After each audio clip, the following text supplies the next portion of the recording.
Day 300 of doing a LeetCode problem every day until I get a job. All right, y'all, we're back again another day, another LeetCode problem where we're doing daily LeetCode problems. And today we made it all the way to day 300, y'all, where we have been doing LeetCode problems consecutively for 300 days, y'all. So if you've been following along this channel that whole time, go ahead and give yourself a pat on the back, because I guarantee you everybody did not make it this far with us along our LeetCode journey.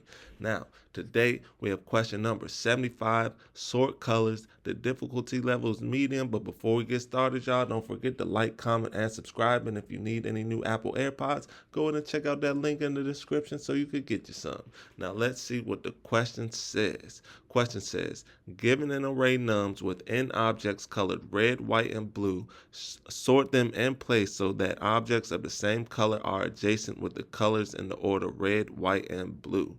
We will use the integers 0, 1, and 2 to represent the color red, white, and blue respectively. You must solve this problem without using the library's sort function.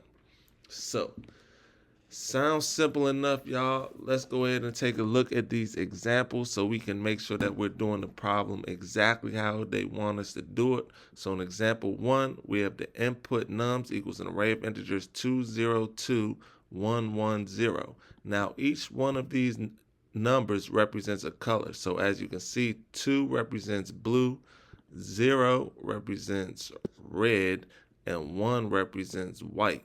We want to sort these right here. They're integers, but they're representing colors. So we want to sort these colors so that all of the colors are lined up next to each other with their matching colors. So we put the 2 reds here, or the 2 zeros would stand for red here. We put the 2 whites here, and we put the 2 blues here, right? And we have to do it without using the sort function, because the sort function works with numbers, and we're dealing with colors. We're not dealing with numbers, so it'd be kind of like it'd be cheating if we use the sort function, right? Because the sort function doesn't work with strings or colors. So now that let's go ahead and look at the output. So the output would be 0, 0, 1, 1, 2, 2. Let's look at example 2 just to make sure we're doing it right. They might try to throw a trick our way, even though it's not really tricky. We got example 2, nums equals an array of integers or colors. This would be blue, then it'd be red, then it'd be white, the outcome, because remember we want to sort them red, white, and blue. So the output would be red 0, white 1, and blue 2. Pretty simple enough, y'all. Pretty self-explanatory. So let's go ahead and get into the fun part, the actual code, now that we know what the question is asking, right? So first thing we're going to do, we are going to create our pointers. So our first pointer, we're just going to declare a variable, call it 0 index, and we'll set that equal to 0. Then our second pointer we'll call var, we could say 2 index, and we could set that equal to nums.count minus 1. Boom. And then we need the current index for traversal, so we could just declare a variable called I, set that equal to 0, just like that.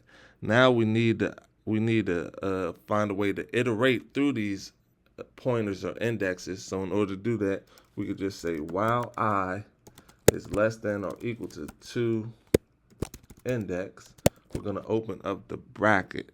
Now, since we're only dealing with 3 numbers, right, we can use that to our advantage when coming up with our solution, right? So we could just find all the zeros. We could iterate through this array, and we could find all of the zeros and just put all the zeros at the beginning of the array.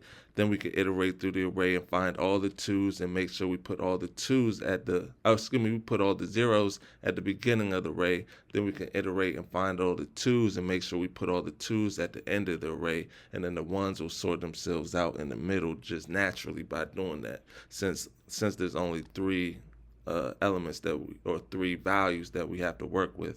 So that's going to help. This is going to make our code a little bit easier. So all we have to do, we can say if nums square bracket I is equal to 0, comma, and I is greater than 0 index, boom. All we have to do if we're iterating through this and we find the 0, right? We find nums I equal to 0. We could just swap the I and put it at the 0 index. We just take the 0 and put it at the beginning, right? So if the current element is 0 and it's not already in the correct place, we swap it with the element at 0 index, and then we move the 0 index forward. So in order to do that, we just say nums.swap at, open up the parentheses, I, comma, 0 index. So this is going to take this 0 and it's going to put it at 0 index, for right now is at the beginning of the array 0. But then we have to make sure we increment 0 index so that we don't just keep putting numbers at the beginning every time. Now we'll put the 0, we'll move 0 index up 1, so that first we'll put, say we took the 0 and we put it here.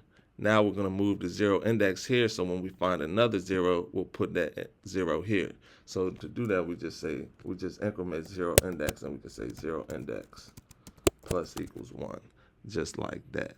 Now we can do the same thing for 2's. If we come across a 2, we have to make sure we put it at the end of the array, right? So if we're iterating through this, we find a 2, we make sure we put that 2 at the end of the array. So in order to do that, we just pretty much the same thing, except we change the values. We say if num square bracket I is equal to 2, comma, and I is less than 2 index, because remember 2 index is at the end and we're moving it to the end, we could just say nums dot swap at, open up the parentheses, I, comma, 2 index, and that's going to put the 2 at the end of the array. And then we have the same things.